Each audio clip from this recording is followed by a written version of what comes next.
আল্লাহর হাবিব সাল্লাল্লাহু আলাইহি ওয়াসাল্লামের বয়স তখন 35। বয়স কত? মজার একটা ঘটনা, খেয়াল করে শুনবেন। বয়স কত? 35। কাবা ঘরের পুনর্নির্মাণ হবে। কাবা ঘরের 4টা কর্নারের একটা কর্নার আছে আর রুকনুল হাজারিল আসওয়াদ, যেখানে হাজরা আসওয়াদ পাথর থাকে, ওইটাকে সরানো হয়েছে। এখন কাবা ঘরের নির্মাণ শেষ, ওই হাজরা আসওয়াদ পাথর নিয়ে এটার কর্নারের মধ্যে সেট করা হবে। কিন্তু কে রাখবে? কারণ হাজরা আসওয়াদ তো যেন তেন পাথর নয়, জান্নাতি পাথর। কিয়ামতের দিন এই পাথরের ভেতরে আল্লাহ একটা জিহ্বা দিবে, 2টা চোখ দিবে। এই পাথর বলবে, আল্লাহ এই লোকগুলো আমারে চুমো দিয়েছিল, এর উসিলায় আজকে তুমি তার জান্নাতে ঢুকায় দাও। তো এটা অনেক সম্মানিত পাথর, এই পাথরকে বহন করাটাও সম্মানিত। 4 দলের মক্কার 4 নেতা বলে, এই সম্মান আমরা হাতছাড়া করতে চাই না, কেউ এই পাথরে হাত দিতে পারবে না। এক নেতা কয়, আমি নিব, আমি নিয়ে এটা কাবা ঘরে রাখবো। দ্বিতীয় নেতা বলে, না, এই পাথর আমি অন্য কাউরে দেব না, এটা অনেক সম্মানের, অনেক প্রেস্টিজিয়াস ইস্যু, আমি এই পাথরটা হাতে নিয়ে কাবা ঘরে রাখবো। তৃতীয় নেতা বলে, না, রক্তের গঙ্গা বইয়ে দেব, কিন্তু এই পাথর কাউরে দেব না। চতুর্থ নেতা বলে, না, আমি নেব। কিলাকিলি আছে না নাই? পাথর কয়টা? নেতা কয়জন? 4 জন। এখন কিভাবে এই সম্মানিত পাথর নিয়ে সেট করবে? কেউ মীমাংসায় যেতে পারে না। এক মুরব্বী বলে, থাক, আজকের জন্য এখানেই সবার মুলতবি, আগামী দিনে এই মসজিদুল হারামের দরজা দিয়ে প্রথম যে ঢুকবে সে সিদ্ধান্ত দিবে। আল্লাহর মেহেরবানি, এর পরের দিন এই পথ দিয়ে ছুটে এসেছে বিশ্বনবী মুহাম্মদ। সুবহানাল্লাহ পড়বেন না? সুবহানাল্লাহ পড়েন আওয়াজ করে। কামলিওয়ালা নবী প্রথম আসলেন, সবাই খুশি, জামিন রাদিনা বি। আরে আলামিন আসছে, আলামিন আসছে। সবাই বিশ্বনবীকে বললেন, এই এই ঘটনা। কেউ তো পাথর ছাড়তে চায় না। পাথর হইল একটা, নেতা কয়টা? এখন কে এই পাথর নিয়ে রাখবে? এই নিয়ে মারামারি। আল্লাহর হাবিব সাল্লাল্লাহু আলাইহি ওয়াসাল্লাম বললেন, যাই, হালুম্মা ইলাইয়া সাওবান, একটা কাপড় নিয়ে আসো, আমি এখনই সলিউশন করে দিচ্ছি। সুবহানাল্লাহ নাই? কাপড় নিয়ে আসা হলো। বিশ্বনবী বললেন, কই পাথর? সবাই বলল, এই পাথর। আল্লাহর হাবিব সাল্লাল্লাহু আলাইহি ওয়াসাল্লাম মোবারক হাত দিয়ে পাথরটা তুললেন। 4 নেতারে বললেন, ও 4 নেতা, কাপড়ের 4 কর্নারে তোমরা ধরো। 4 নেতা কাপড়ের 4 কর্নারের মধ্যে ধরলো। বিশ্বনবী নিজ হাতে পাথরটা নিয়ে কাপড়ের মাঝখানে রেখে দিলেন। এবার বিশ্বনবী আগে আগে যায়। 4 নেতারে বললেন, 4 কর্নার ধরে পাথরটারে নিয়ে আমার পেছনে পেছনে আসো। কাবার কাছে যে বিশ্বনবী আবার নিজ হাতে পাথরটা তুললেন, আবার নিজ হাতে কাবার ভেতরে রেখে দিলেন। পড়েন সুবহানাল্লাহ। সম্মান আসলে 4 নেতার দিকে যায় নাই, সম্মান গিয়েছে বিশ্বনবীর দিকে। এতক্ষণ কাউরে দিবে না, এখন কেউই ধরতে পারে নাই, তারপরেও খুশি। সুবহানাল্লাহ কইবেন না? প্রথমে যে হাজরে আসওয়াদ পাথর ধরছে কে? বিশ্বনবী। কাপড়ে রাখছে কে? বিশ্বনবী। আবার কাপড় থেকে উঠিয়ে হাজরে আসওয়াদের পাথরটারে কাবার ভেতরে ঢুকাইছে কে? সুবহানাল্লাহ কইবেন না? সব সম্মান গেল বিশ্বনবীর হাতে, সব স্ট্যাটাস গেল বিশ্বনবীর হাতে। 4 নেতা কাপড়ের কিনারা ধইরাই খুশি। এইটাই বলে নেতৃত্বের গুণাবলী। চিল্লায় বলো ঠিক কিনা? কনফ্লিক্ট রিজলভিং এবিলিটি, বিরোধ নিষ্পত্তি করার কোয়ালিটি থাকা চাই, তবেই তিনি নেতা। কি কারিশমা দেখছেন? What a charismatic leader. এতক্ষণ রক্তের বন্যা বইয়ে দিবে, কাউরে দিবে না পাথর। এখন কেউই ধরতে পারে নাই, কিন্তু স্লোগান দিতেছে জিন্দাবাদ। আসরা নাই? নেতা হইলে এরকম নেতা হইতে হবে। মদিনাতে আউস আর খাজরাজ গোত্রের যুদ্ধ 120 বছরের। কয় বছর? কেউ থামাতে পারে না, রক্তক্ষয়ী যুদ্ধ। আল্লাহর হাবিব সাল্লাল্লাহু আলাইহি ওয়াসাল্লাম মক্কা থেকে মদিনায় এসে 7 দিনের ব্যবধানে 120 বছরের যুদ্ধ থামাইয়ে দিলেন। এতদিন এই গোত্রের লোকের সাথে এই গোত্রের কোনো বিয়ে নাই, এই গোত্রের লোকের সাথে এই গোত্রের কোনো অর্থনৈতিক লেনদেন নাই। বিশ্বনবী যখন আউস খাজরাজের যুদ্ধ থামিয়ে দিলেন, মদিনাতে আনন্দের ধুম পড়ে গেল, নতুন নতুন উৎসবের ধুম পড়ে গেল। সব ভাই ভাই। নেতা হইলে এরকম নেতা হইতে হবে, কোনো মারামারি থাকতে পারবে না সমাজে। চিল্লা এখন ঠিক কিনা? নেতা আসলেই সমাধান, নেতা আসলেই। সহিহ বুখারীতে একটা কিতাব আছে, কিতাবুস সুলহ, মীমাংসার অধ্যায়। একটা বাব আছে, বাবু কওলিল ইমামি লি আসহাবিহি ইযহাবু বিনা নুসলিহ বাইনাহুম। ইমাম সাহেবের এই কথা যে আমাদেরকে নিয়ে চলো, আমরা মিলাইয়ে দেব, এটা আল্লাহ রাসূল সাল্লাল্লাহু আলাইহি ওয়াসাল্লামের একটা বিখ্যাত ডায়ালগ। ডায়ালগটা কি? খেয়াল করে শুনেন। যুদ্ধ, মারামারি আর ঝগড়া শুনলেই আল্লাহ রাসূল সাল্লাল্লাহু আলাইহি ওয়াসাল্লাম বলতেন, ইযহাবু বিনা নুসলিহ বাইনাহুম। আরে আমরা আছি তো, আমগরে নিয়ে যাও না, আমরা মিলাই দিব। সুবহানাল্লাহ পড়েন। মারামারি দেখলে বিশ্বনবী মিলায় দিতেন। আল্লাহর হাবিব সাল্লাল্লাহু আলাইহি ওয়াসাল্লাম বলতেন, আলা উখবিরুকুম বিআফদালি দারাজাতিন মিনাস সালাতি ওয়াস সিয়ামি ওয়ান নুসুক। রোজা, নামাজ, সালাতের চেয়ে বড় একটা সওয়াবের কাজ আছে, ওটা কি আমি তোমাদের বলবো না? সাহাবারা বললেন, সেটা আবার কি? বিশ্বনবী বললেন, ইসলাহু যাতিল বাইন। দুইজন ঝগড়া করতেছে, তুমি ঝগড়া না লাগায় দিয়া মিলাই দিবা, এর চেয়ে ভালো কাজ হয় না। জোরে কোন ঠিক কি না? সবচেয়ে শ্রেষ্ঠ কাজ। নোয়াখালীতে আগুন লাগলে আপনারা কি দিয়ে নিবা? কি দিতে হয়? পানি। অনেকে ওই জায়গায় তেল ঢালে। জ্বলতেছে কি? আগুন। আগুন নিবানোর জন্য ঢালবেন কি? অনেকে ঢালে কি? তেল। আহা না, আপনি থামায় দিবেন, মিলায় দিবেন। আপনার জন্য ভালো জিনিস মিলায় দিবে কে? 7 নাম্বার, ফারসাইটেডনেস, দূরদৃষ্টিতা, ভিশনারি অ্যাটিটিউড, ফিউচারিস্টিক। নেতা অনেক দূর দেখতে পায়, তিনি দূরদর্শী। কর্মী যত দূর দেখে, নেতাও যদি তত দূর দেখে, দেশ চলবে? কথা বলেন। কর্মী যদি দেখে 500 মিটার, নেতার দেখতে হবে কয় মিটার? 1000 মিটার। কর্মী যদি দেখতে পায় 1000 মিটার, নেতার দেখতে হবে কয় হাজার মিটার? 2000 মিটার। কারণ নেতা হবে ফিউচারিস্টিক, ভিশনারি, স্বপ্নবাজ, স্বপ্নচারী। নেতাকে স্বপ্ন দেখতে হয়, ওই স্বপ্ন জাতিকে দেখাতে হয়। চিল্লায় বলেন ঠিক কি না? মানুষ তার স্বপ্নের সমান বড়। আপনি কত বড় আপনার স্বপ্ন শুনলে বোঝা যাবে। স্বপ্ন সেটা না যেটা মানুষ ঘুমিয়ে ঘুমিয়ে দেখে, স্বপ্ন সেটা যেটা অর্জনের আকাঙ্ক্ষা মানুষকে ঘুমাতে দেয় না। আল্লাহর হাবিব সাল্লাল্লাহু আলাইহি ওয়াসাল্লাম স্বপ্ন দেখিয়েছেন সাহাবাদেরকে, বিশ্ব বিজয়ের স্বপ্ন, ইসলামকে বিজয়ী শক্তি হিসেবে দেখার স্বপ্ন। চিল্লায় বলেন ঠিক কি না? আল্লাহর হাবিব বলতেন, ইন্নাল্লাহা জাওয়ালি আল আরদা ফারাআইতু মাশারিকাহা ওয়া মাগারিবাহা। আল্লাহ তাআলা গোটা বিশ্বটাকে ছোট্ট করে আমার সামনে দেখিয়েছে। আমি ফুটবলের সাইজের এই পৃথিবীর প্রাচ্য পাশ্চাত্য, ডানে বায়ে সামনে পেছনে সবটাই দেখেছি। ওয়া ইন্না মুলকা উম্মতি সায়াবলুগু মা জুবিয়ালি। যত দূর আল্লাহ আমারে দেখিয়েছে, তত জায়গায় লা ইলাহার পতাকা পথ করে একদিন উড়বে। কোন একদিন এদেশের আকাশে কালিমার পতাকা উড়বে। সেদিন সবাই খোদাই বিধান পে দুঃখ বেদনা বলবে। এটাই আমাদের স্বপ্ন। চিল্লায় বলেন ঠিক কি না?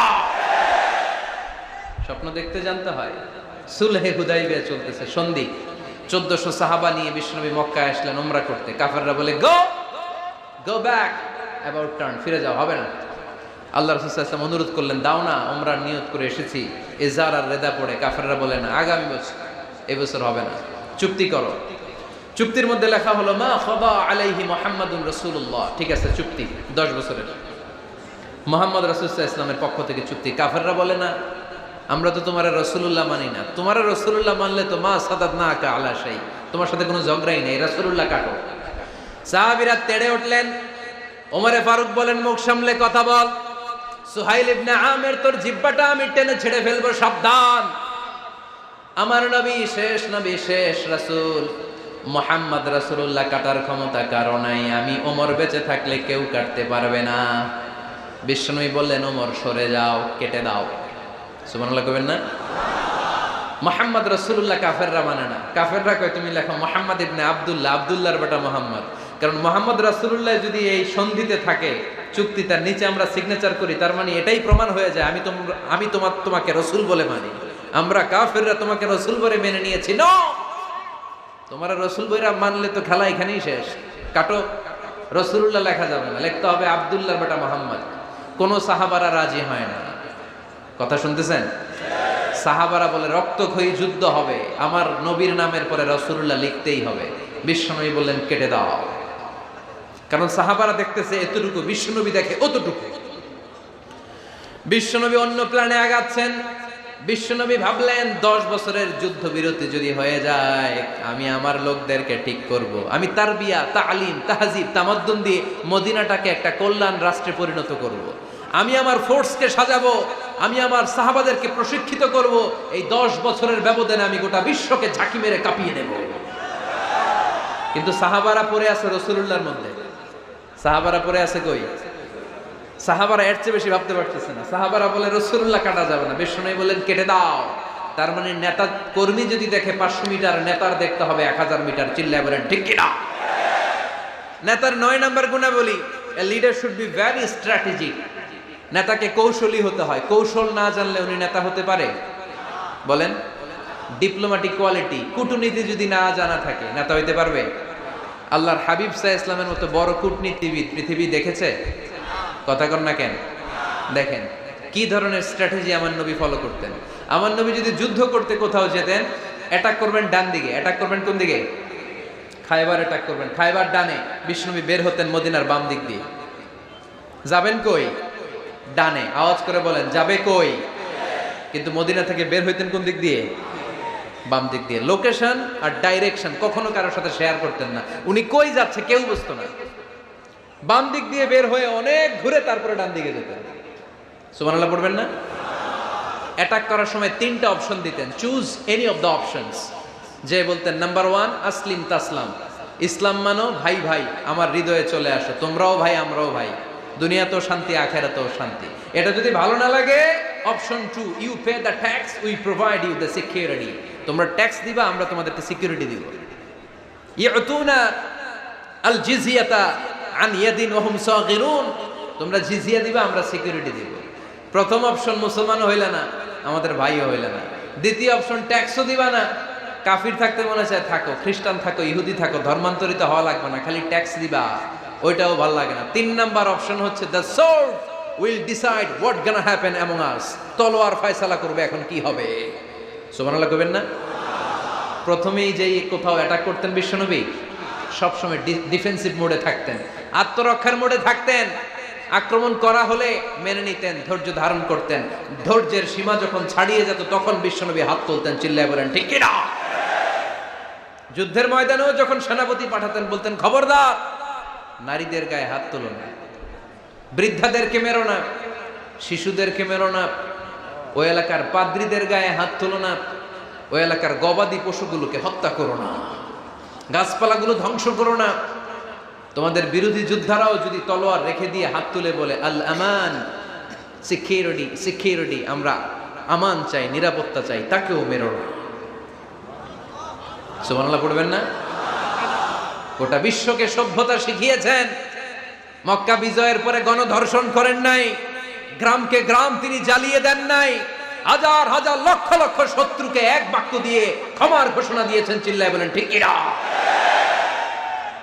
As a father, as a teacher, as a commander, as a leader, as a lawgiver, as a lawmaker, as a reformer of the society, Muhammad is the superman of the world.